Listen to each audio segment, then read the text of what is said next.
Welcome to the Whitetail Advantage podcast with your host, Brett Boven. Thank you for tuning in and enjoy the show.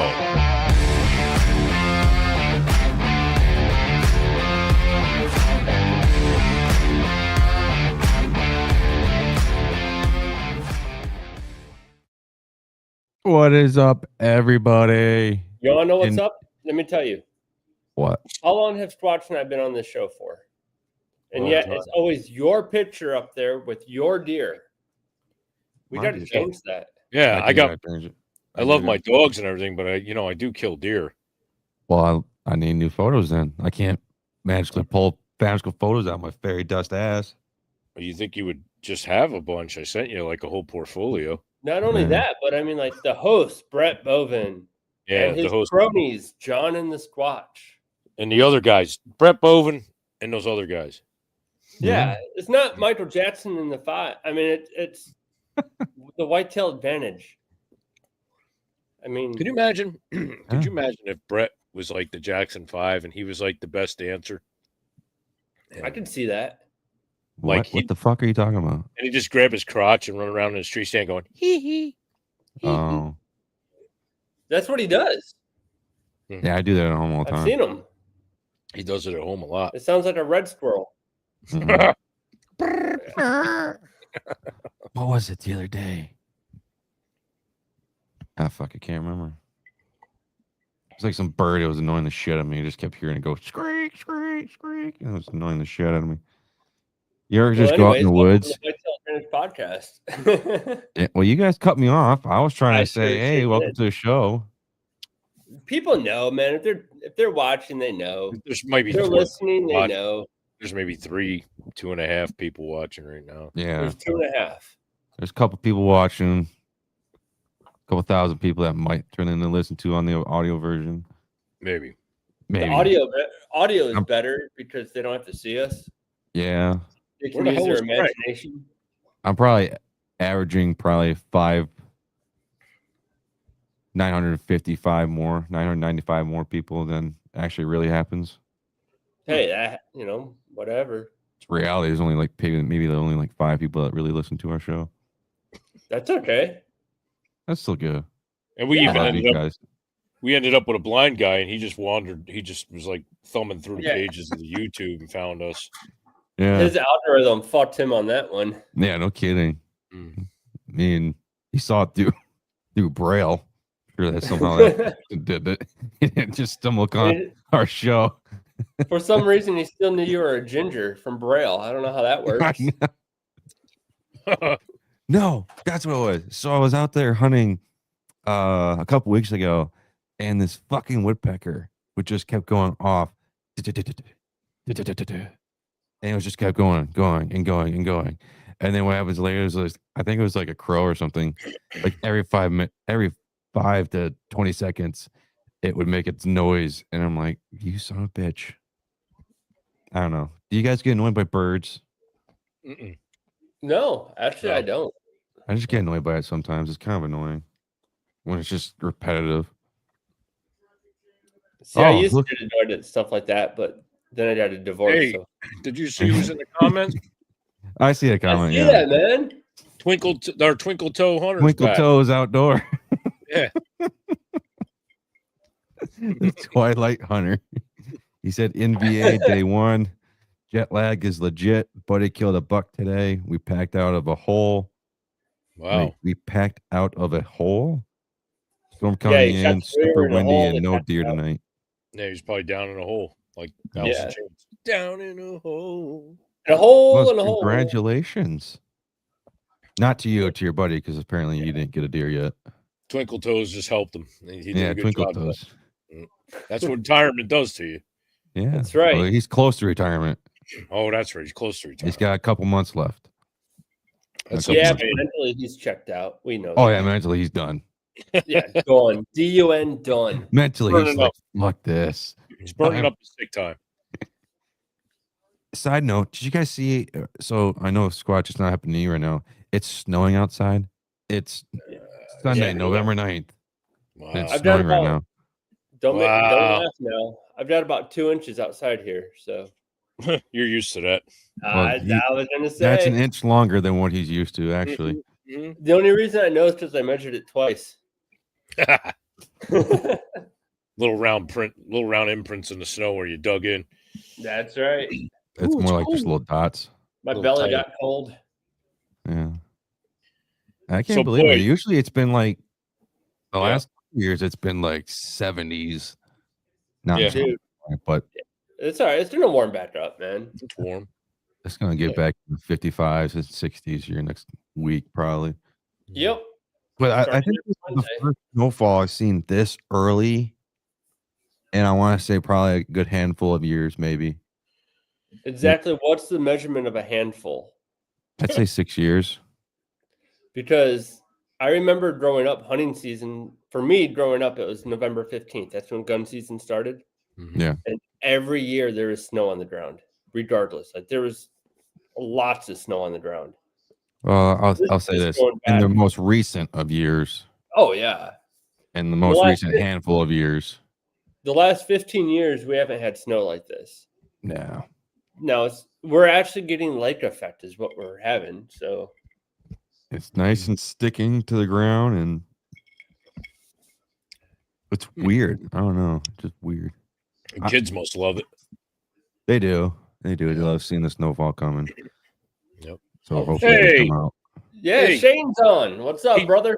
He thumbed through the braille and he found us. He's back. He saw that. He felt, and he didn't see. He felt that we were alive. On YouTube, didn't he? Honestly, as you guys know, here in the hunting season months, October through December, it's just mainly us that get on here, and we legitly have like no fucking plan through these 3 months because we're so focused on hunting season. We just want to come on here and just talk about how our season's going and talk this shit with you guys and just tell stories. So we all know Squatch, you shot that buck, right? Yeah. Yep. So we don't need to hear any more about that. No. Thank God. We know. Your last show with Frank and Squatch, you covered that. Brett, have you seen anything? Just pillow. My plan of seeing deer come through the rut finally happened, but seeing them in person, no, I haven't seen shit. Like I've seen like 3 bucks now on camera. One was a really good one. I would say his spread was probably close to 20 inches, and they weren't like, he didn't have like serious like mass to the antlers or anything like that. I'd say they were very like thin, but he had very good width to him. I think he was an 8-pointer, and then had another one show up that was probably about the same. But to see him on camera in person, no, I haven't seen him in person. Just been seeing does and button bucks, and that's mainly it. So we all know I hunt, public, and it's been a struggle. I've seen a couple, but I finally mid last week, like last Tuesday or Wednesday, probably Wednesday, I was finally able to get some private, and it's a family farm that's never been hunted. It's 150 acres of corn. Mostly corn, just got a pond, and then a little strip of wood. And I set up a trail camera out there over this giant scrape that I found. Dude, I wasn't out there for 10 minutes. My moultrie never even finished connecting before the first buck came in, little 6. Yep. Dude, oh, yeah. I didn't have a bow or anything with me, like ready to hunt. I was just out there to put cameras out. And I walked over to a tree that I was going to hunt out of, and I knelt down, and I was like, wanted to see ground level, what it looked like, what they would see. And this 6-point walks right in. I'm like, shit, all right. So I watched him for about 10 minutes, and he hung out. And on my way out, there's 2 more bucks. They just took off running. I didn't see anything but just antlers. Jumped up 2 more does, all in this area. I was like, oh, shit, all right. Wow. So I went out there the next day and got out of work early, ran out there, sat up in that tree, and nothing for about an hour. And then the spike came out at like 7 yards on the edge of the cornfield, walked over to that rub or that scrape, worked it over, hung out for a few minutes and left. I was like, man. But right after I left, when that 6-point came out, a big 7 came out and worked over that scrape. I have them on my camera. And I've seen more deer in that one area in 4 hours than I have all year on public. So really, I am loving this whole private land hunting thing. This is nice. it's nice a little bit, right? Dude, It is is. kind of nice. And it's weird. I think I texted you this yesterday or the day before, where it was like, it's weird how this year in particular, you got me into saddle hunting more. Well, I'd say it was a team thing, but me. yeah, but you got me into saddle hunting, and then this year I got you into hunting private land. Yeah. So it's like a little And ipso facto trade effect type deal. that's right. And what was really cool is hunting private, and that Spike came out. He was a big body. Yeah. And I'm watching him. I'm like, if this dude was on public, I would have stuck him by now. Yeah. But I know what's out there. And I mean, all weekend, dude, my cameras have been blowing up. I got 3 of them out there now. I'm going to move 2 more out there on Monday. And it's just, dude, the amount of deer out there are crazy. It is. It's. I think it's nice because you have. I think when you look at like public land, like you just like for the area that you hunt and that I hunt in. So I'm gonna say that we hunt now. Yeah. Yeah. We're neighbors. Yeah, we're neighbors. Also, I want to say, Shane, go fuck yourself. You didn't comment or anything. I just wanted to say it. What? He said, "What's up, fellas?" And I forgot to say it. Go fuck yourself. Oh, I just felt like saying it. This is a G show, man. Jeez. I know it is a G rated show. Wow. You can look at public land like it's like a vast, big area, and it can kind of get overwhelming, and it's hard to like pinpoint of where, unless you have like a mentor, been reading a lot of books or listening to podcasts, for instance, our show of like where to look and narrow down like these kind of things and shrink it. I think it can get a little overwhelming and to an extent. But when you hunt private land, like for me, I have 80 acres. So I don't have to stress out so much of where do I need to go or this or that. I'm just gonna pick a spot and move on from it and see where they move and stuff like that. So it's easy to navigate, if that makes sense of what I'm trying to say. Oh, absolutely.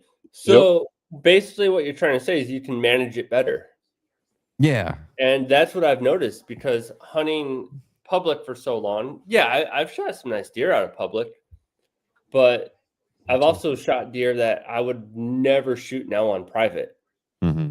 Give them another year, and knowing that no one else hunts it, oh, dude, it's nothing beats that feeling, especially coming from a public land hunter into private. Like, I feel like that special kid riding that launder bus today. Like, I'm like, this is nice. Yeah. Mm-hmm. It's nice because you get to see, and I think, and you still get it with public land deer if you've especially been hunting for in the same area for a while, but then you can always randomly have some other hunters show up in the area that you've been hunting for a while, and but you can build more of a relationship with the deer that are on your private property as compared to the ones on public land. And I think you can build that connection more. You can build that story up a little bit more, and have, like, for instance, there's this one deer that my wife named Geronimo. I saw him on camera one day. I want to say it was back in 2022 or 2023. In September of that year, he was right next to my stand in the deep timber woods where I call fish hook. Ever since then, I never saw him in person, never saw him on camera again. But then it was last year, it was last year, the year before, the neighbor had a picture of him a full year later. And I didn't even hesitate to think, oh, is that him? No, I knew instantly that was him because of the body, the way his antlers were and the way he was and the presence he had in the photo. And I was like, man, that's a full like year and a half later. I'm finally seeing you. So you're still in the area you just turn into you're no longer Geronimo, you're fucking Mr. Ghost. And just to build up that story case, and if God has it in it where he allows me to harvest him this year or the next year, whatever the case may be, it's just an awesome story. I guess the long gist of what I'm trying to say, like I said at the beginning of it, you can build more of a story case with each deer. Oh, absolutely. Yeah. That was a long rant. I apologize. Yeah, that's all right. No one tunes in to listen to you anyways. I just woke up. I just woke up from that rant. But no, like I'm gonna spit water over all this equipment. You're so much better off managing private. And then that got me thinking, you're like, all right, now I'm able to hunt private. So what do I do next? Oh, well, what about a lease? Find a nice lease, right? Lease that. Now, I know Brett and I were talking earlier, like Thursday, Friday or something like that. Squatch, I want to get your opinion on this. Yeah. What's your thoughts on going with an outfitter? Not like a high fence outfitter, but a free range outfitter.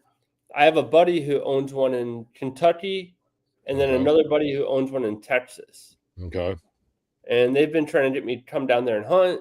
It's all free range. They have feeders set up. I mean, but you're talking 1,500 to 2,000 acres. Right. So what's your thoughts on hunting that? Because everyone talks trash about high fence hunting, and I understand it. You're going in there to harvest meat and to kill a trophy. That's all they have. Right.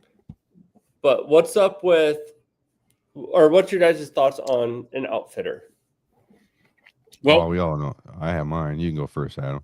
I mean, Squatch. Right. Sorry, I don't know why I called you Adam. I'm an asshole. That's all right. I don't have a problem with it. I mean, I don't have a problem with the way anybody does whatever. If they're happy with hunting in a high fence situation, God bless them. They got the money. That's what they want to do. Maybe they don't have a lot of time. They want to kill a good trophy buck. Still got to make the shot. Still got to recover the animal. Still got to process the animal. No qualms if you bought it, whatever. But when you explain it, don't act like you killed it on public land. Don't act like, you're stomping the same grounds we're stomping and trying to set deer up year after year after year for success. That's bullshit. So don't do that. Oh, absolutely. But if you go like an open territory, say you're hunting over 8,000 acres and you go with a guide, and he charges you a certain amount, it's more of a fair chase style game. Fine. I mean, I hate the hunting attitude is just ridiculous. Well, because everyone's got like their opinions on certain aspects of it, and if it doesn't line up into like our true blue collar working way of it, then like you're ostracized as a hunter. Let's face it. I mean, if the guy makes a lot of money and he doesn't have a lot of time and he wants to shoot a quality deer, and he's got the money to just say, "Hey, screw it, I got 5 days to get a quality deer," and he does it. So what? I'm not going to begrudge the guy. I mean, that's freaking awesome. Good for you. You kicked ass and made a ton of money and you're able to enjoy yourself the way you want to do it. By God, go do it. But just don't say you did it like we do it. The other thing, like Johnny's saying, you got to, I don't have a problem with that. I think it'd be cool. It's fine. I mean, basically it's just like you hunting a big piece. I've got, 5, 6, 7,000 acres of state land here that I can hunt at any given time. If there was a guide or somebody that said, "Hey, I know the ins and outs, I know the area," yeah, I try to get with them and try to save some time and not have to power scout everything. I mean, it's one of those things, and give you guys a quick story. My cousin lives 2 hours from here. He's got over 800 something acres up behind his house. And I was just power scouting it for him by looking at the topos. And he goes, "I don't know how the hell you did that, but you told me to go right where I put my stand." And it's only because I taught him when he started out how to read land. So he reads land like I do. And then he's like, "Well, I've got this older buck." Fine, man. It's got to go to that next knob back, get down in that valley, let them come up to you, because that older buck is circling the knob back. He's not circling the knob that you're on. That's where the immature bucks are. So, it's nice. Like you can sit there, you can react and figure out big tracts of land. And it's nice to have an open opinion on it. And when you've got a guide who's walked a lot of that land year after year after year, and he knows the ins and outs of it, so what? So be it. Go on that hunt. Have fun. I ain't got no problem with it. So that was the thing. I guess when I'll I go went fuck out myself in my opinion. Yeah, please, Brett. Yeah, just No, keep you- your opinions to yourself. Go So ahead. when I went out to Oregon, I got a couple people who were like, "Oh, you hired a guide?" I'm like, "Well, yeah," because originally I wanted to go out there and do it all myself. Mm-hmm. But coming from whitetail to chasing elk is a complete different game. Yeah. And I was only out there for 10 days and I wanted to maximize my chances. Mm-hmm. So I'm like, yeah, I will pay Dude, somebody who's been out there, who knows the area, who's scouted, who hunts to, maximize my chances of getting an elk. Yeah. We've seen them every single day, Mhm. but never got a shot on one. But yeah, I'm absolutely dead set on next year going back out with the same outfitter and doing it all over again. Mm-hmm. Brett, back to you. Oh, thank you. I appreciate it. I can have my turn now. Yeah, go ahead, Princess. Thank you, sweetheart. I think so. You can look at outfitters, free range ones, and ones that have high fences. I think the ones that have high fences, I think, they go fuck themselves, but it's a chance to go in there and just shoot free caged animals. I can go on and on. I think those are just lazy, whatever, and you can try to normalize it in the sense of, well, it's to create better herds, better animals, healthier animals, and this and that.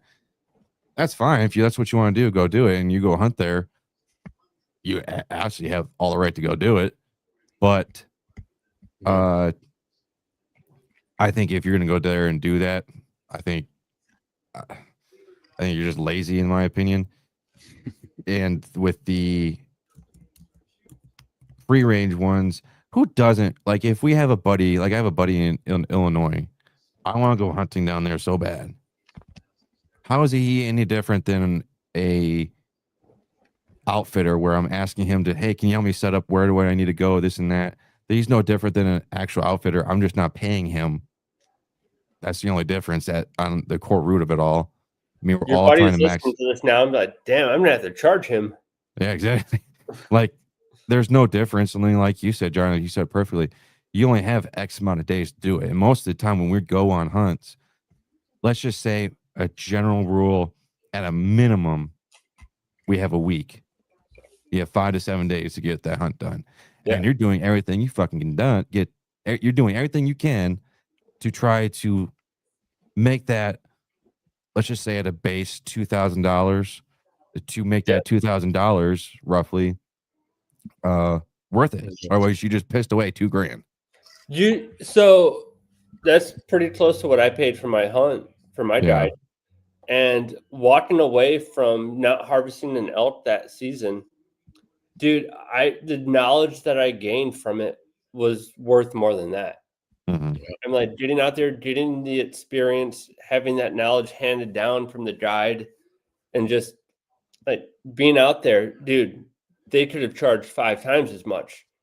And if they would have told you that you're going to walk away with it with this amount of knowledge and this new passion for elk hunting, oh, dude, right. They would have sold it to me for even more, and I would have paid it because it's unbelievable. Like, chasing elk has always been a dream of mine, and I can't wait to go back out next season. But I want to go. Did that, like I told him, I was like, there's a couple things I'm taking away from this, and one of them is I thought that you were going to ruin whitetail hunting for me, and they all were laughing. And I'm like, no, seriously. But it just amplified the drive to hunt more. It doesn't matter what game. Doesn't matter if it's squirrel season, September 15th, deer October 1st, or whatever it is. It's just such an amazing experience to hunt anything. And especially, well, let me ask you this, Johnny. Since you went on a guided hunt, I haven't. I know that I know how I think I would interpret myself if I was to harvest a deer on a guided hunt. I'll give you my answer after I hear yours first. All right. How do you think you would have felt after the fact of getting help from a guided hunt?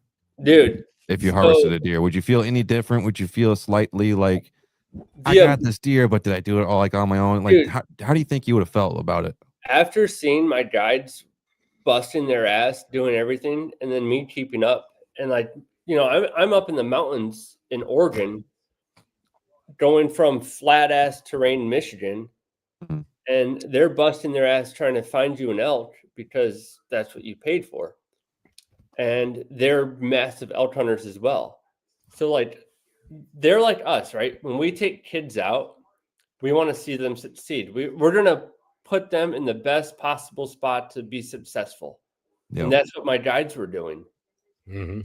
And I was amazed. I mean, they're like, hey, listen, this isn't going to be easy. And they were straightforward with me right off the bat. They're like, this isn't going to be easy. If you want a big elk, we have to go where they are. And it's going to suck. Mm-hmm. And it did. But dude, it was worth every bit of it. Yeah. And if I was able to harvest an elk, dude, it would have just made it so much better. That's good. Yeah, I think I would feel 98% of just like, oh, I can't believe I did this. Cause like Squatch said earlier, you still at the end of the day, let's just use bow hunting. You still have to pull back the arrow and execute a great shot. Mm-hmm. You still have to do all the fundamentals. Exactly. You still, yeah. I think I would feel everything still feel enjoy just the slightest, like, and that's why I say only like 2% of like, well, I had help on this, but I needed the help. I needed to do it. I needed the help because I don't know this area. I don't know anything out here. Well, that was like And when I took you out onto public. yeah, I set you up, and I was like, all right, I hope you get one. Hmm. Say you shot a buck that night. Would you be like, oh, man, this is so great? Oh, man, but Johnny kind of helped me. So, no, I'd feel more just like, holy shit. and that's what we were hunting. And when I was out in Oregon, we were hunting public land. So we were coming across, we came across grouse hunters, Hmm. which we're bow hunting elk. They're blasting grouse with shotguns. That's going to drive the elk out, right? You come across other elk hunters. Yeah. I mean, it was everything I wanted it to be, but nothing I expected it to be. Yeah. It makes sense. It does. Yeah. I think, yeah, at the end of it, I'd still just be happy and in awe and shock of like, I can't believe this still happened. And be cool. And it'd be a lot of fun. Yeah. I don't know. I think there's just this bad, what's the word I want to use? Is it?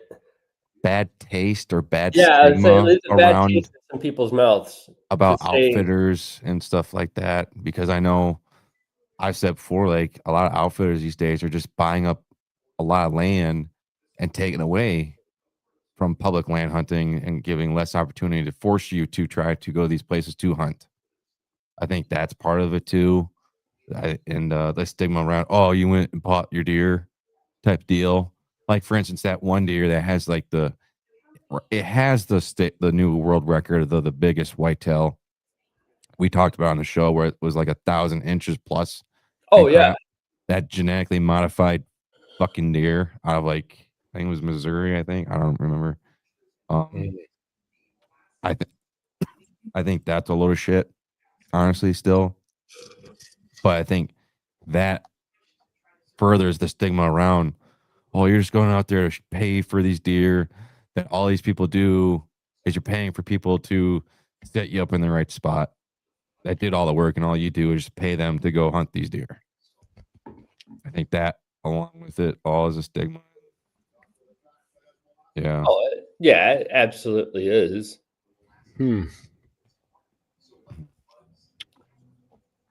What's up, Squatch? I see that hamster running I around in see your something mind. running in your brain here. Well, you say about people spending a ton of money, and my train of thought is, let's take that and say, let's look at how much time goes into that. So just as you would be building your herd and being selective on private land, imagine the planning, imagine just the route of study that they have to do with genetics, the money probably that they pay, and then you wonder why they get what they get, for a hunt. When we're told by the state we have to pay so much money for a license every year to hunt, if you're hunting private, which I think is ridiculous, that you shouldn't have to buy a license if you're hunting on private. If you hunt state land, sure, I can see you having to buy a license. But you have to understand, too, you're still hunting under somebody's authority, and you're still following somebody's rules, and you're still bound to, have to make the shot. You have to get a deer, that it's what's there. It's the same thing. It's just, it's a more direct way of hunting when you go on a high fenced ranch. You're still told what to do. You're still paying a fee. You're still doing the act of hunting. It's just a more direct way of it. When you're doing it on your own, you're still paying a fee. You're still having to execute the shot, and you're still having to take care of the deer afterwards and everything else. So, absolutely, it's just a larger scale of how extreme you go to, let's face it, you're not going to shoot a 280 something non-typical deer anywhere in land. I mean, yeah, you might be that squirrel that finds a nut, you get lucky and kill a big one. Okay, cool. Where these guys are making them, they're making them. So, I mean, you got to, it's cosmetic deer hunting versus down and dirty, just how everybody's always hunted, And if it's no different than sports. It's no different with anything. I mean, there's high roads and there's just a normal road that people take. Us average guys, we don't have the money to blow on that kind of stuff because we've got, bills and doing stuff. It's for the more top end people. Is what it is. One day we'll all go on a high care, man. I don't even care. I just, even if I did go on a high fence hunt, if I was with you guys or I was with friends or whoever, who cares? I'm on a high fence hunt. I still got to shoot that deer. I could quiff and freaking shoot over his back or, put one in his fucking ass or something. But, oh, dude, yeah. You know what I'm saying? It's just like, but it's the experience. If you're there with friends and you're having a good time, it's no different than like if we went to Indiana and we were all hanging out. Dude, if we could afford it and we could all go to a high fence area and hunt it and just have that experience, it's no different. I'm gonna get shit for this, but it's no different than throwing up a tent somewhere and camping. It's just that bonding experience, the fun that we're having. The class of deer the class of the experience is fucking tenfold better. Mm-hmm. But like you said, the fundamentals are there. We still have to make that shot. Brett would still whiff a shot and fucking shoot like a 300-inch deer in the face, but hey. But no, I completely agree with that. Yeah. Well, I just, it's always been like, I always wanted one of those crazy, like jumbo wackadoodle deer, that are in a high fence non-traditional area. one. Yeah. Non-typical, whatever. Yeah. Non-typical. Whatever, but I mean, it's like, I got to face it. The money that I make and where I'm going and what I've got done. And the only high fence thing I'm going to be in is maybe a prison. I'm not going on a damn hunt, I mean, it's just crazy, dude. The money. I mean, even if you went on a guided moose hunt, you're in over access of $35,000, $40,000 just to go on a moose hunt. And that's not even guaranteed. That's not even. It's not guaranteed either, and it's not. Trophy fees on top of that and everything else, and you're to and there back, and there's a lot, man. There's a lot, but like I said, if you go on a guided hunt, 8,000 acres, it's not high fence. Yeah, man, I'll give you kudos for that. You're killing it. You're doing a good job. Still got to make the shot, boys. You could be like they say, you can lead a horse to water, but you can't make it drink. It sticks with a bow and arrow too, man. You can get them as close as you want. If you can't hit them, All right. So this is what I'm going to throw this out there right now. Okay. Next year, 2026 bow season, I'll reach out tonight to my buddy out in Kentucky who has an outfitter, and he can give me discount. We were in the Army together, so I'll do some. Oh, you're in the Army? Yeah. I know. Oh, you're welcome, Brett, for your freedom of speech, you prick. So, no, like we'll Did anything happen to you overseas? No, nothing. I was pretty lame. Anyways, Squatch, you, Frank, and Nunchuck Dave will have to all go out on a hunt in Kentucky sometime, dude. We'll Hey, what the fuck? Oh, Brett too. Yeah, I guess Brett could come along. Yeah. Come along your face. Ooh. God damn. Wow. Look at the balls on this dude. They finally dropped after 32 years. I think he got back into the tippy cow. I think so. No, I just didn't get him shot off. But no, I think next that would year be cool. We should. We should all get together, have a team show out of there, promote their outfitter, and just have a good time. I'm not going to go if Frank goes because I could just feel like he's just going to. Frank. Who? Frank. Who? I don't know who it is, but if he goes, I just feel like if he's going, I want my own room with a locked door because I feel like he's just that type of guy that would look into my window and just be like, "I want that booty." Yeah. Frank was a little scared to sleep in the camper with me. What? Yeah. So now, if Frank comes out with this, we have to make it super uncomfortable for him. Oh my gosh, we'll all get like matching like fucking pajamas or something just to really freak him out. Just the gayest things you could find. Dude, we all get weird leopard. The ass flaps. Yeah, no. Those like get cheetah printed leotards.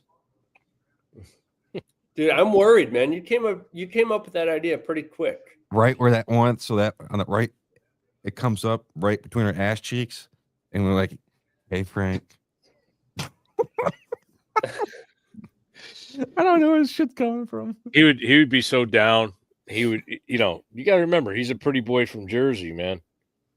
Yeah. He's a pretty boy. He's a pretty boy from Jersey. He's like, hey, when he's. Dude, GTL, man. Gym Tan Laundry. That's all he's man. That's what he's about. Yeah.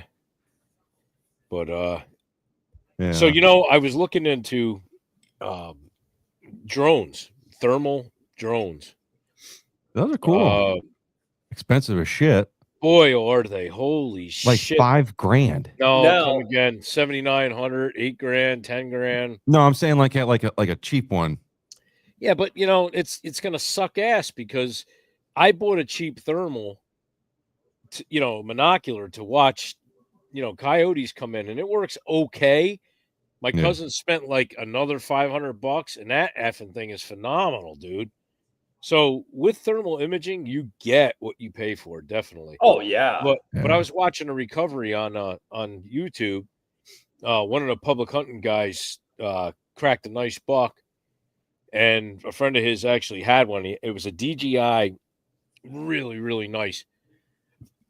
Dude, he flew over, and you could just see that little heat signature. And that dude was up like 400 feet in the air. Yeah. And he's like, there's your buck. The guy wasn't even in the air 5 minutes, man. And you know what happened with my deer? I had a major downpour after I shot him. And I was like, man, that would be so nice. But, man, that's just a lot of money. So, what I wanted to bring up to the board here, since we're all on the show and everything, is we should start a GoFundMe for a drone for the Whitetail Advantage to raise money so us 4 or 5, 6 guys don't lose a deer anymore on the show. So maybe we could start like a GoFundMe page for that. That would be cool. I know they have. I think it's a great tool. I mean, I'm always trying to find ways to add things to my tactical toolbox. Yeah. And that would definitely be one to have in there to help, because I remember a situation, I think it was 4 years ago now. One of the hunters that hunts on the private property with me, he shot a deer with his gun, and we couldn't find it. They couldn't find it, so they asked if I could come out there and help, and I came out there and I helped, and I brought my dad's thermal Monocular. binocular. Thank you. Yep. Found it within like 10 minutes, and it was kidding. sitting like right next to him, but they couldn't see it. And that thing was amazing. So I think it's a great thing to have because it saved a lot of time. Yeah. And we saw the deer was it didn't pass away yet. Mhm. So luckily we still found it, and we were able to help put it away, dispatch it quicker instead of making it suffer even longer. Right. Yeah. So I think it's a great thing to have. It I know is, a lot man. of people say like it takes away from the woodsmanship of people. But I don't know how you can use that as an argument because you're tracking the deer, and sometimes you just can't find more blood, and you need that to It help rained, you find man. them. It So I rained. don't know how that's a good argument. I think it's a shitty argument, in my opinion. You know what another great argument is That people Brett has are a like, big dick. oh, what? Brett's got a big dick. No, like, all right, they're like, oh, you can't use that technology. Okay, then go back to primitive style. Mhm. Go back to your traditional bow. Like not Yeah. even a longbow. Go straight up stick and arrow. But I think that's coming more from like the government, though. Oh, absolutely. Is Because the that what you government, mean? yeah, the government can't figure out a way to tax it yet. No, so they're getting pissed. Exactly. The government wants their cut into it too. Mm-hmm. And as soon as they can figure out a way, just look at Michigan, right? We Damn. used to not be able to bait, and then we could bait, and then we can't. And Yep. now they're saying you cannot bait because it helps spread EHD. Bullshit. But you can go ahead and pay this tag or buy this license to allow you to bait. Yeah. And that's going to help with EHD, and it's going to allow you to bait. They just want their cut. Exactly. That's it. And once you see that, you just have to laugh. You're like, are you fucking serious? Like, the state of Michigan wants their cut into everything. And blue. Well, liberal, here's fuck reality. State. I got 300 acres of apple orchard. I watched deer eat under the same effing tree, and they're all healthy as hell. So if you had bait, it's no different. You know what? So stupid. They're so if stupid. EHD was such a huge concern, the whitetail, as soon as they came up with their very first licking branch, they would have all been extinct. Exactly. They all lick the same branch. They run their freaking orbital glands and everything on those tree limbs. Exactly. It's a disease, easy transmitting way of that happening. And then you have those DNR officers who are working with the government saying, oh, yeah, well, nope, we can't bait because of this. But they won't look at the common sense facts. It's no different than when, like nowadays, where we have men that want to be women and women that want to be men, and people can't be consistent down the same fact of like that one lady from, I think it was Elizabeth Warren, I think. He kept wanting to say that she was Indian. Native American. Yeah. And they would say, like, oh, we'll allow that. So you allow that, but you won't allow a man to be a woman or a woman to be a man and this and that, or to change race and stuff like that. It's no different between that and these deer of, well, these deer are constantly doing the same thing day in and day out, licking the same branches from day one before humans probably walked the goddamn earth. They lick each other. They're licking each other's asses. They're licking each other's vaginas and dicks. They're constantly sharing spit. Look at scrapes on the ground and all these other things that deer naturally do to communicate with each other. And you're trying to tell us, no, they don't do that. How dare you think that? They spread EHD by doing that. And it's because of baiting out there too. But you can do this, like you said, Johnny. You can't bait, but here's this tag that you can pay $75 for to go put that deer out that those apples out there and bait it. But guess what? These are magic apples. These fucking apples aren't going to spread that EHD. Well, you have to buy our apples. You can't. Yeah, you got to buy our apples from the tree, like Uncle Ted says. They fell from this tree. I'm going to move them over here. Nope, can't do that. You have to have these scientifically enhanced hybrid apples to help. And just for the record, it's not EHD. It's chronic wasting disease. Is what transmitted through EHD saliva. is Yeah. EHD is through a midge that bites the deer and kills them. So we're on the same page with how all that works. But It's just stupid. it's just ridiculous. It's ridiculous. There's so many. I told you guys a story when I shot the bobcat. It was during the COVID crap and all that stuff, and I called the taxidermist. He's like, "Well, you got to get the pelt sealed." I don't know. I never freaking shot a fur bearer or anything like that. So okay, I got to go to the regional DEC office here. I go in. All they do is write something down. I said, "You want to know how much it weighs?" No. You want to know where it was shot? No. You want to know what it was shot with? No. What the frick was the point of me coming over here with this critter to bother you guys?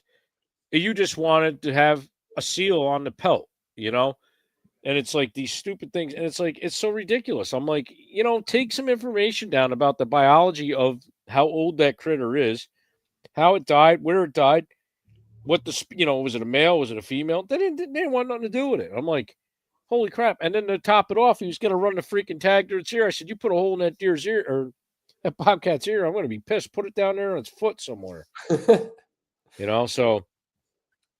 it's just stupid. You talk about these, and we pay so much damn money every year to these people. And then, hold on, here's a better one. So now we have paper tags that you print out on the computer here, right? For your license. You can do it right online, print your tag out, everything else. You still, now we used to have 7 days to call it, and now it's got to be done in 48 hours. So no big deal. When I shot that buck the other day, I came home, I called the deer in. It's done. Over with. But, it's like, and you don't have to have a back tag anymore. I miss the days of actually just filling out the nice tag, cutting out the notches, putting it on the deer, and hanging an effing deer in the garage. Now I feel like I'm always nervous. Like, oh my God, is somebody going to roll up and not see a tag on the deer? Or, I feel weird, or I feel weird, like digitally, like going online and logging it in. I don't know, maybe because I'm just from the old days with everything, but it just seems weird, man. Like technology's just like taking so much out of it, man. So you have 48 hours to claim deer? Yeah. We have 24 in the state of Michigan. Yep. We have 24 hours to make the tag, which I always thought 24 hours was, that's ample amount of time. Once you shoot your deer, normally you're like, oh, fuck, let me go ahead and do this. Yeah. And I've done it on my phone. But what I don't like is, like you were saying, Squatch, you have that paper tag, you attach it to the antler, hang it in your garage, whatever you do. Take it to the processor, whatever. Yeah. I know for a fact, especially where I hunt, Brett, where I hunt, so many people will shoot a buck and claim it as a doe because we can get 17 doe tags. Mm-hmm. And it's antlerless. Well, because it doesn't have a head right now. Like, it's just, there needs to be more accountability for it. I think it's just they're trying to make it too trackable, I think is the word I want to use. It's probably not a word, but traceable. Yeah, traceable. I grew up before the technology kind of was. When I was 12, it was roughly, I don't know, 2000s in that ballpark. And you didn't have to go online and register your deer on your phone or on a computer. Back then, it was like you said, I just put my fucking tag on my deer and hung it up out in a tree in the backyard. And that was it. And we would take it to the processor, and that'd be it with it. And then a month later, I finally get my deer meat. That was it. Now, here in the state of Michigan alone, and I know more and more states are going where you got to do this all online. You got to register your deer. And if you don't do that within 24 hours, you're fucked. Yeah. These deer processing places now, they have to have this H number before you can even take it in there. Otherwise, they're going to lose their licenses and all this other shit. So they're like, fuck no. I can't take that unless I don't have the H number. And because the government scared them into all this crap. Yeah. And they ask you the most stupidest fucking questions of, well, how many boars did you see? How many squirrels did you see? How many acorns did you see that fell on the ground? And I'm always like, 0. Oh, I saw like 1 million. Zero. Like it's the stupidest fucking questions in the world. It is. It doesn't do any good. And actually, you know what? I'm gonna say this. It doesn't do any good for the deer harvesting community. It doesn't do any deer hunt. Fuck, get ahead of myself. Doesn't do any good for the hunting community in the state of Michigan or anywhere else. It doesn't do with the actual problem of we have an overpopulated deer herd in the state of Michigan. We have so many deer and no hunters, and we aren't solving those problems. We have so many other big fucking problems that they want to fucking ignore, and they want to look at the most minute problem of, we don't have enough acorns on the ground, so we gotta fix that problem. How do we fix the fucking acorns on the ground? Yeah. I just want to like slap them like, fucking idiots. Tell me how the fuck me processing my deer online to get this age number is going to help the deer hunting community and hunting overall in the state of Michigan just on itself. Yeah. Please come on and tell me that shit. Yeah. Oh, you can't because you're a dumb fuck. You don't listen to us hunters in the state of Michigan. You don't listen to hunters. I think Illinois, for being a blue state, is the only state I think I've heard when we were doing a lot of bring people from different states coming on the show that they actually listen to their hunters from that state. I think it was Illinois, or was it Kentucky?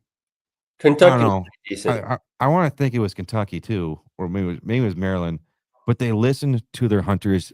No, it was Iowa, I think too. They listen to their hunters. Like they have this huge like program where they come in and they talk with the government, like the DNR head people, and they give them and they actually listen to their feedback. Yeah. And I was like, wow, they actually listen to you. That's insane. Mm-hmm. Sorry, I'm going on because like the liberals say, it's my trigger word.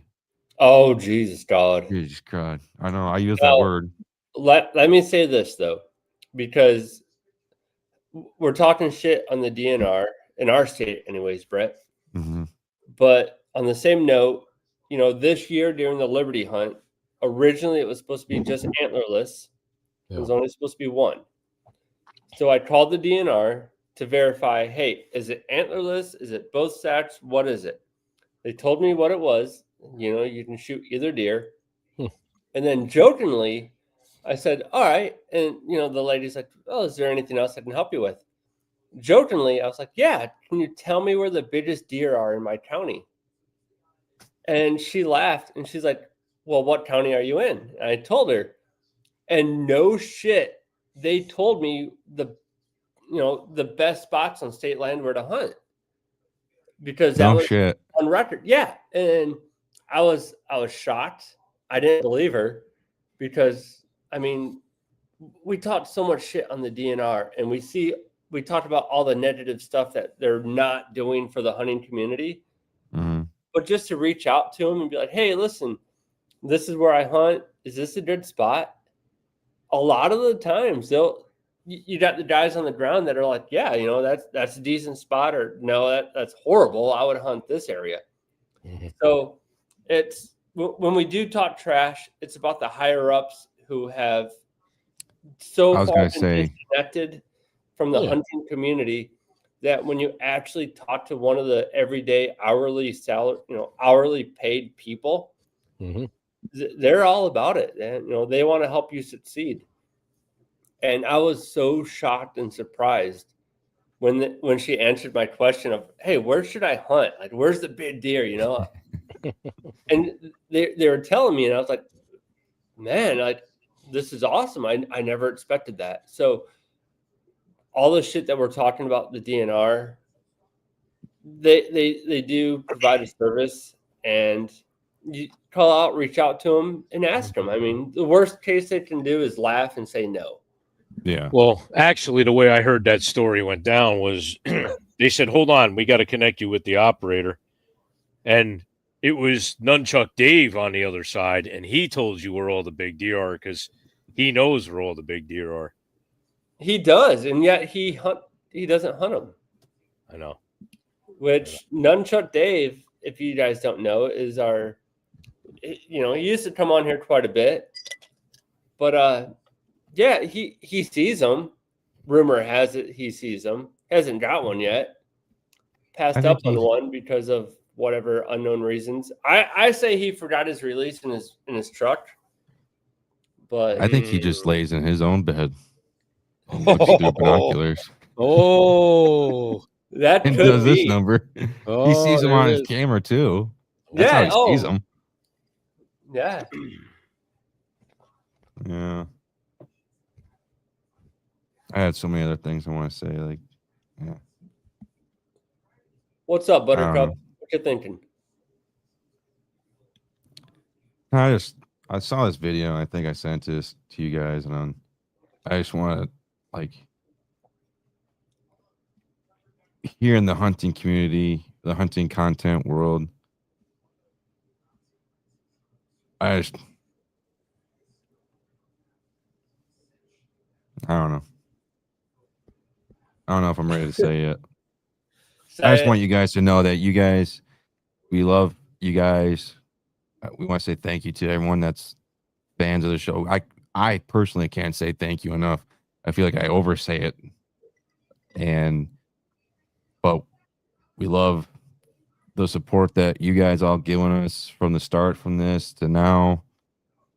And don't get me wrong, that I am just beyond beat fucking tired. I think I get like 5.5 hours of sleep a night because of my personal shit I gotta get done, chore wise around the house, stuff for myself, and then content here with all this stuff to get organized. I mean, that's a lot of organizational stuff that's gotta get done. Top of doing the show and then doing all this other crap for it, and then personal time with my wife, my family, and my kids. It's a lot, so I get it a lot. That's why I don't get a lot of sleep. And I'm not saying like, oh, I feel sorry for you. No, I'm not saying that to feel pity. No, I'm saying it because I love what I do. I love being able to come on here and talk shit with everyone here from Whitetail Advantage, which is Squatch and Johnny, Frank and Dave, and we get on here and we bust each other's balls and this and that. I love every fucking second of it. I love every second of me being tired from not getting enough sleep, but every time I'm awake, I get that chance of being able to spend time with my kids, spend time with my wife, spend time with my family, doing stuff around the house, doing whatever the case may be, going out hunting. I'm not saying it to like, hey, please feel sorry for me for being tired. No, I love the fact of being tired because guess what? You know what happens when you're tired? Great fucking shit happens when you're fucking tired. You know, the great wonders in the world, those were created by the fucking tired people. The giant buildings that were created, those were all designed by tired fucking people. And I want no doubt out there to say, I want Whitetail Advantage to be the best fucking podcast. I want it to be the best YouTube channel there can fucking be. Because guess what? Myself, we put together an amazing fucking team here. I can't tell you enough times Squatch has helped me out. Johnny's helped me out. Dave's helped me out. Frank's been there once in a while. But I love you, Frank. No, when he's but not I doing feel his hair. When yeah, he's doing his hair. hair. He's whacking. He's bleaching his butthole and shit. No, but I want Whitetail Advantage to be the best thing there is. I'm not denying that fact. I feel like we've got the abilities to be the best thing, and we want to be the best YouTube show out there, best podcast show out there. And I'm not going to deny that at one point. I'm going to say, hey, I'm going to do everything I can to make sure that we are number one in every facet of it. I bust my ass to make sure that we get to places where we want to be. I have a vision for Whitetail Advantage. I have a vision for Frank and Squatch Show, a vision for Mysteries and the Timber Show. I have a vision for everyone a part of this show here, everyone part of Whitetail Advantage. And I just can't say thank you enough to everyone out there that's tuned into our show to listen to us on the audio versions, that's become part of the brotherhood. Yeah. And we're not going to tell you anybody no that wants to come on the show. We're not going to make fun of anybody on the show. Well, we might. That's what we do here with Whitetail. Oh, we do. We will. But we do it all in great fun and nature because that's what brothers do. And that's what brothers and sisters do. We fight with each other, but we make fun with each other. And I know I'm going on and on. I don't mean to, but part of me, I wanted to say this to get this off my chest and just everyone's unique. Stop worrying about what other people are doing. I don't care what other hunting content pages are doing because we're doing our own thing here. And I know we got amazing sponsors here with the show, but nothing's not going to stop me from speaking my mind, speaking how I feel. Sorry. Because that's what we were all premising this Whitetail Advantage to be about. We're not going to hide the fucking truth or how we feel about certain things. And yeah, I guess I'll just leave it there. But I just want us to just, again, Mm-hmm. I just want to say thank you to you guys, to everyone, everyone on the I- show, everyone part of the team. Yeah. Just say thank you. I can't say thank you enough. I'll follow That's that my up rant. with I'll follow that up with, the opportunities that came about here on the show with you giving us, the Frank and Squatch show and Johnny getting, the Mysteries of Outdoors. What's your thing called? I'm sorry. Mysteries in the Timber, yeah. Timber. I said the unknown, sorry.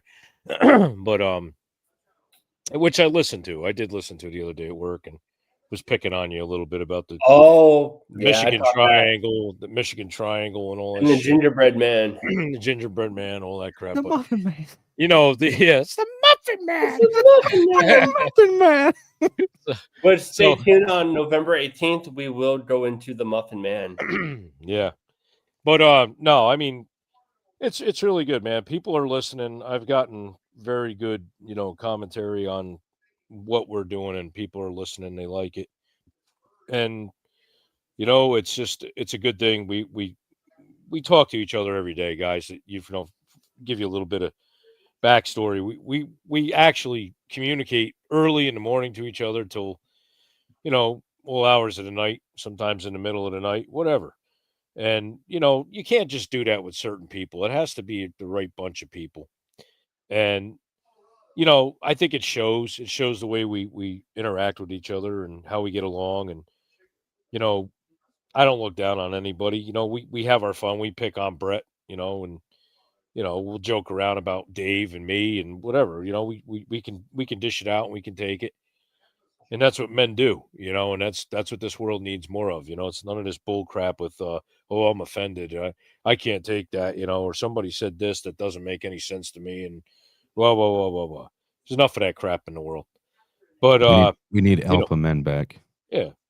And it's like I said, I'm just, it helps me. I'm glad to be a part of it. I'm glad to be a part of the Boondocks Outdoors with Mike and the Garden State Outdoorsman stuff with those guys.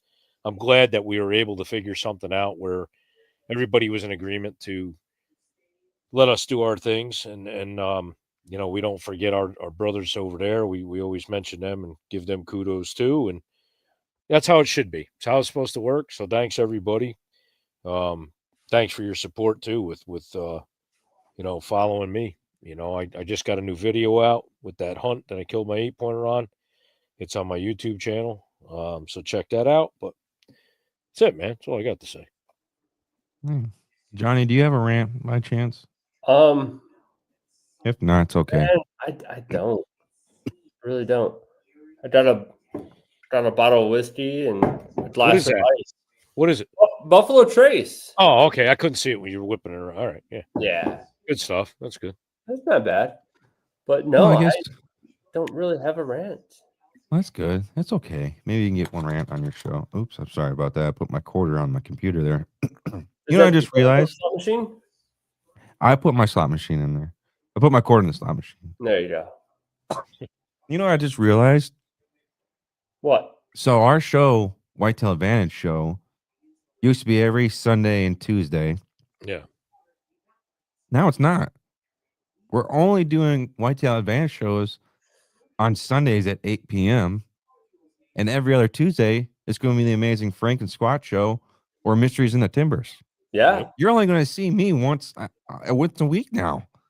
Are you guys upset? Because I think you guys are going to be upset like I am. No. I think everyone's going to be sad the fact that they're not going to see me as much. Well, don't worry, because on Mysteries of the Timber, when there's anything police related or law enforcement related, I'm going to have you on to get that perspective of it. Okay. So you'll still be around. All right. I did contact the Golf Network and told them that you had a day open now, and that they would be benefiting to have you on their show to talk about a useless sport like golf. One night a week. So now that you're open, expect to hear from them. And I think that fat, chubby fellow with the beard like me, that guy's going to be reaching out to you too. Maybe play a round or two with you. Yeah, that's good. I actually really did think about, I'm going to start. I got you guys. Fuck, I got a cop. Well, Brett's choking on cock for all our audio listeners. Damn, I'm choking on balls. It's all that sperm coming out. Starting a sports part to Whitetail Advantage. Nice. You should. There you go. Talk about college football and golfing, how great I am at it. Pretty soon, Whitetail Advantage is going to have its own producing company, and that's what's going to make all of our stuff. Yeah, multimedia company. You'll be like the new Harpo.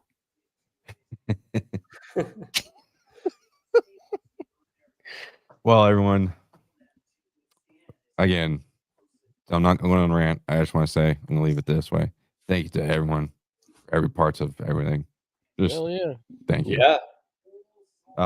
Everyone knows how you can find us. If you don't know, you're new to the show. Well, welcome to the fucking show. Well, look, if a blind guy can find us, you guys can find us. Just if a blind guy can find us, what took you so long? Yeah, welcome to the family. Yeah, we're looking for a deaf person too, by the way. We got a blind guy. Interview a deaf person now. We got to have a deaf person that hunts on the show. So if you're listening, no, I'm just kidding. But we need to have our show translated into Morse code. .. We've already interviewed 2 crippleds on the show. Yep. And we've interviewed a blind person. Now we just got to interview a deaf person, and then after that, we got to interview a limbless person. I think we're all set. We have. You had limbless. Yeah. Yes, you did. We have. Yeah. Yes, you have. From Oregon. Yeah, the guy with one leg, limbless outdoors. Yeah. Him and I were hunting in the same area. Oh, I meant like. What's his name? He was missing his leg. He hit a tree with a Harley. Yeah. He's in the Navy. Yeah. Yeah. Aaron. Yep. No, I meant like another one, like with like no arm or some shit, or like just like nubs. We need a quadriplegic deaf person. To hit the trifecta of this. Why do people listen to our show? We're such assholes. I know you made shorts. Please don't make this one into one. I do make shorts. That's going to be the number one. Quadriplegic deaf midget to be on the show. So go ahead and reach out to us on Whitetail Advantage or Brett Boven. Yeah, if you're a midget that has no limbs and deaf, please. The nugget hunter. The chicken nugget hunter. Oh my God, dude, somebody's gonna reach out. I'm telling you. I'm telling you, brother. Someone is. Yeah. Must be a bitch to set up a trail camera when you're like that. Hold on, almost got it. Wait, dude. Let me just push it up my head. Oh my God, that'd be we're such dicks. So, anyways, how do you drag your deer out? If you're a quadriplegic midget dwarf with triple amputee and want to be on a show, we got a spot for you. We have a spot for you. We're interested in hearing your story. Yeah, especially if you know the Muffin Man. The Muffin Man. The Muffin Man. The Muffin Man who lives on Drury Lane. Hey, if Shane can LOL at that, what we've just been talking about the last 10, 15 minutes, then we're golden. We're approved. See, he found us. He found us. Exactly. If Mike says I'm part black, then I'm justified. Oh yeah. So see, So what are you justified in, Brett? Being black. So what can you say? Oh, I'm not going to say that. I say that in my car. Yeah, you say that as a cop all the time. I know how to separate those white colors. Oh my God. Holy shit, let's end the show before we really get canceled. Right, let's end the show and do the after show on Patreon. I know shit. Well, yeah, you guys know how to find us. social media, everywhere. You know how to find everyone on the team. Head to our website, whitetailadvantage.com. Learn more about each individual podcast show. Learn more about each individual on the team. All the stuff's on there. You want to book a show, you can do it through there. You can reach out to us. You want to have one of us on the team or the entire team as a guest on your show, whatever the case may be, reach out to us. Book it on the Whitetail website. Other than that, I can't say thank you enough again. Johnny, you have any last words before we get to Squatch and his final thoughts and prayer? Yeah, of course. If you have a hot sister or cousin that you want to hook me up with, go ahead and DM me. Reach out to us that way, and we'll be all set. Yeah, and it doesn't matter if it's a transgender that is a man that identifies as a female. Yeah, she's okay with either thing. She likes the lady boys. Hey, pull a pole, hold a hole, never pulled a hole. Oh, man. Holy fuck. On that note, I'm supposed to follow that up with prayer, I guess. So let's pray for dear Johnny. No, but sweet baby Jesus. Sweet baby I like Jesus. to picture him hammered drunk in the Leonard Front Skinner row at the front Skinner row conference. with a tuxedo on, singing the last With a Mountain Dew. All right. So yeah, everybody, like I said, going outdoors and more with the Squatch. Check out that hunting video of me smacking that 8-pointer. It's pretty good. You can actually see I can actually shoot a bow, believe it or not. I'd appreciate it. And check out everybody else's work on here. And let's close this thing out for tonight. Father God, we thank you for this opportunity of bringing us all together here in this brotherhood of the outdoors. We just thank you, Lord, for so many people that have, we've got to know over the years here with this, and people we reach and help out and, made friends, and it's great, Lord. And we thank you for all that. We thank you for the opportunities every day to get up and go out and hunt and enjoy what we do here, God. And we just continue to ask you for these blessings upon us. Let us get our trophies. Let us show ourselves who we are and keep us going the way we have. In your name, Lord, we pray. Amen. And that's it. Shoot straight. God bless. And the Whitetail Advantage is out.